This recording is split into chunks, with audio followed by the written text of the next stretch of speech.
Hello, in this video I'm going to show you how to access USB mini and USB normal plug in PWR 450L Rider by KNOG. So in order to do that, first of all we'll need to locate the red button.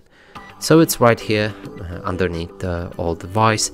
Simply press on it, and after, when holding it, the button, you'll need to wiggle around this cover until it comes out like that, and you'll have access to both USB plugs. Now, in order to actually close it again, you'll need to place these forks in this hole right here, and make sure not to put it in a USB.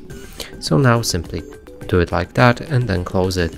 And that's it for this video. Hope you like it. Please consider subscribing to our channel, leave a like and a comment below.